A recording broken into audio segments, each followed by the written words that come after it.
हमारे संविधान के कारण हमारा देश इतना कितना आगे बढ़ा, इसका जनता को एहसास कराएगी। दूसरी ओर हमारे संविधान की मूल भावनाओं के कारण ही 75 साल में लोकतंत्र के मूल पाताल तक गहरे गए हैं, इसका भी एहसास होता है। और तीसरी ओर ये भी मालूम पड़ता है, जब संविधान की भावनाओं को दरकिनार कर कोई अपने लिए संविधान को तोड़ मरोड़ कर आगे चलने का प्रयास करता है, तो किस प्रकार के अकस्मात और किस प्रकार की दुर्घटनाएं होती हैं। इस सभी दृष्टि से देखें तो संविधान की दोनों सदन में जो चर्चा हुई है, वो चर्चा एक प्रकार से हमारे किशोरों के लिए, हमारी युवा पीढ़ी के लिए आने वाले दिनों में ये दोनों महान सदन में बैठकर देश का भविष्य का निर्णय करने वालों के लिए बहुत शिक्षणात्मक रहेगी, ऐसा मेरा मानना है। और देश की जनता के लिए भी क्षीर नीर करने में बहुत मदद करेगी कि किस पार्टी ने आज जो 75 साल की मीमांसा होगी, इसमें स्पष्ट हो जाएगा किस पार्टी ने जब जब जनता ने शासन अपने वो पार्टी के हाथ में दिया, संविधान का सम्मान किया है या नहीं किया है। मान्यवर, बहुत लंबी आजादी की लड़ाई के बाद हम आजाद हुए। जब हम आजाद हुए तब दुनिया भर के कई राजनीतिक पंडितों ने कई आगाहियां की थी कि ये देश बिखर जाएगा, शायद बन ही नहीं पाएगा। कुछ लोगों ने ऐसी आगाही की थी कि यहां डेमोक्रेटिक वैल्यू प्रस्तापित हो ही नहीं पड़ सकते, एकता हो ही नहीं सकती, और ये देश आर्थिक रूप से कभी भी आत्मनिर्भर नहीं हो पाएगा। और आज जब 75 साल के समय के बाद संविधान को स्वीकार करने के बाद पीछे मुड़कर देखते हैं, तो सरदार पटेल का मैं धन्यवाद करना चाहता हूं कि सरदार साहब के अथक परिश्रम के कारण आज देश एक होकर मजबूती से दुनिया के सामने खड़ा। मान्यवर, जो कहते थे लोकतंत्र इस देश में सफल नहीं होगा, मैं वो सभी लोगों को इस सदन के माध्यम से कहना चाहता हूं कि 75 साल हो गए, हमारे साथ भी पास पड़ोस में दुनिया भर में कई लोग आजाद हुए, नई शुरुआत की, वहां कई बार अकस्मात हुए, लोकतंत्र सफल नहीं हुआ। हमारा लोकतंत्र आज पाताल तक गहरा पहुंचा है। अनेक परिवर्तन रक्त की एक बूंद बहाए बगैर हमने करे हैं और विचारधाराओं के आधार पर भी परिवर्तन करे हैं। अनेक तानाशाहों के गुमान, अभिमान और अहंकार को चूर चूर करने का काम इस देश की जनता ने किया है, मगर लोकतांत्रिक तरीके से किया है। और मान्यवर, जो कहते थे कि हम आर्थिक रूप से आत्मनिर्भर नहीं हो पाएंगे, उनको भी हमारी जनता ने, हमारे संविधान की खूबसूरती ने जवाब दिया है। हम आज दुनिया का 5वां अर्थतंत्र बनकर सम्मान के साथ, और ब्रिटेन जिन्होंने सालों तक हम पर राज किया, और ये जो मैंने तीनों आगाही कही वहीं से पक्ष विपक्ष में से आई थी, आज ब्रिटेन भी अर्थतंत्र की तालिका में हमारे पीछे खड़ा है। मान्यवर, ये हम सब के लिए गौरव लेने का पल है, हम सब के लिए बोध लेने का भी पल है, और हम सब के लिए संकल्प लेने का भी पल है। और ये सदन जे आपने लगभग 80 से ज्यादा सांसदों को मान्यवर बोलने का मौका दिया, 31 घंटे की चर्चा हुई, और ये चर्चा में सभी भाव पक्ष या विपक्ष से कहीं न कहीं प्रकट हुए। मान्यवर, आज मैं जब यहाँ आया हूं तब ये बात कहना चाहता हूं कि आज हम जिस मुकाम पर खड़े हैं, उस मुकाम पर महर्षि अरविंद और स्वामी विवेकानंद की वो भविष्यवाणी सच होती दिखाई पड़ती है कि भारत माता अपने दैदीप्यमान ओजस्वी स्वरूप से जब खड़ी होगी, तब दुनिया की आंखें चकाचौंध हो जाएगी और पूरी दुनिया वो रोशनी से भारत की ओर देखेगा। वो दिन सच होगा, इसके नजदीक काफी मजल हमने काट ली है। मान्यवर, हमारा संविधान सभा की रचना और संविधान की रचना की प्रक्रिया, ये तीनों एक प्रकार से समग्र विश्व के सभी संविधानों में अनूठे हैं, अलग प्रकार के रहे हैं। हमारे यहाँ दुनिया का सबसे ज्यादा विस्तृत लिखित संविधान चर्चा के सभी हमारे पारंपरिक लक्षणों को पार करते हुए हमने किया। इस संविधान सभा में 299 सदस्य रहे, 22 धर्म जाति समुदाय के सदस्य रहे, हर प्रिंसली स्टेट का प्रतिनिधित्व रहा, हर राज्य का प्रतिनिधित्व रहा। एक प्रकार से समावेशी प्रतिनिधित्व के साथ भारत का भविष्य तय करना, मतलब संविधान को रचने की हमारी प्रक्रिया आगे बढ़ी।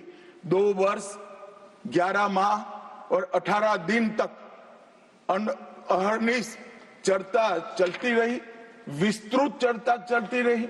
देश के भविष्य, देश चलाने के नियम और देश की परंपरा को समाहित करते हुए देश को आगे ले जाने का संकल्प इतनी विस्तृत चर्चा के बाद बना।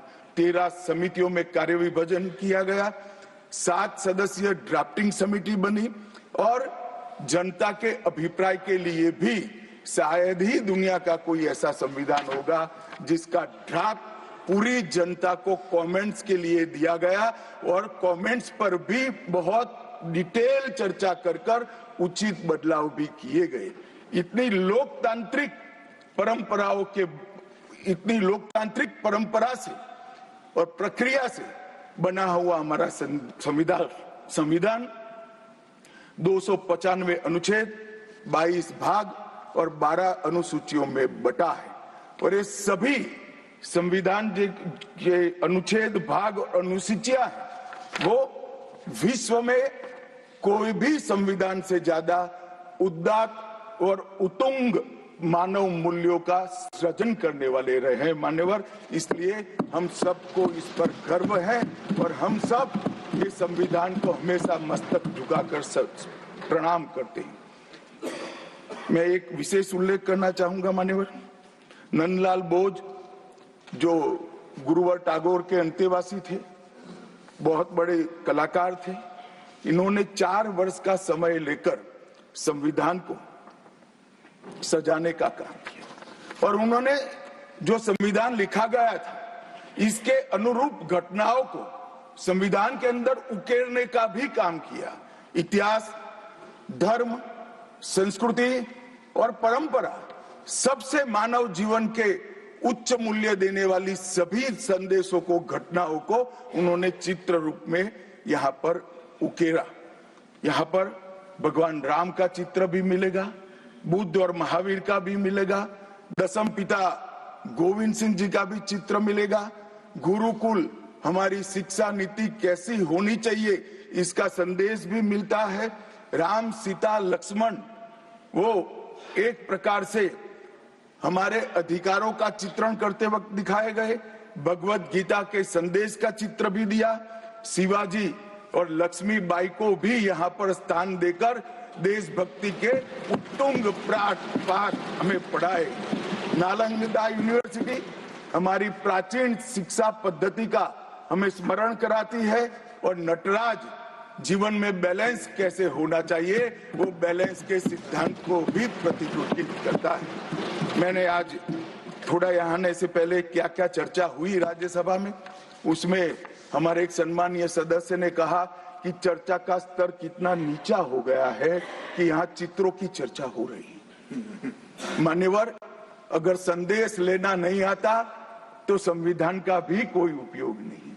ये सारे जो चित्र लगाए हैं वो हमारे हजारों साल से चलने वाले हमारे राष्ट्र के जीवन को उद्घोषित करने वाले, और कोई ये न समझे कि हमारा संविधान दुनिया के संविधानों की नकल है। हाँ, हमने हर संविधान का अभ्यास जरूर किया है क्योंकि हमारे यहाँ तो ऋग्वेद में कहा गया, हर कोने से हमें अच्छाई प्राप्त हो, शुभ विचार प्राप्त हो और शुभ विचार को स्वीकारने के लिए मेरा मन खुला हो। मान्यवर, हमने सबसे अच्छा लिया है, मगर हमारी परंपराओं को नहीं छोड़ा है। पढ़ने का चश्मा अगर विदेशी है तो संविधान में भारतीयता कभी नहीं दिखाई देती। और मैं मानता हूं कि जिसने भी संविधान को सिर्फ शब्दों में छापा है और चित्रों को निकाल दिया है, उन्होंने संविधान की भावनाओं के साथ छल किया है। चित्र बगैर का संविधान अधूरा संविधान। मान्यवर, इसके अंदर संविधान सभा में राजेंद्र प्रसाद जी, राजेंद्र बाबू अध्यक्ष बने, डॉक्टर BR आंबेडकर, सरदार पटेल, जवाहरलाल नेहरू, श्रीमान काजू, KT Shah, Iyengar, Maulana Azad, Shyama Prasad Mukherjee, doctor Radhakrishnan, KM Munshi, ऐसे विद्वानों ने अनेक चर्चाओं में हिस्सा लेकर संविधान को समृद्ध और संपूर्ण बनाने का काम किया। परंतु इतना ही नहीं, संविधान सभा के जो सदस्य थे, इसके अलावे भी विवेकानंद, महर्षि अरविंद, महात्मा गांधी, गोपाल कृष्ण गोखले, तिलक महाराज, वीर सावरकर, लाला लजपत राय और राष्ट्र, लोकतंत्र और हमारी परंपराओं में उच्च मूल्यों को स्थापित करने वाले हर महापुरुष की भावनाओं का ये महापुरुष ने उल्लेख कर कोई न कोई सिद्धांत को प्रस्तावित किया है। मान्यवर, जब इतने सारे मनीषियों का अच्छा विचार जिस संविधान में हो, उसको सफल होना ही था।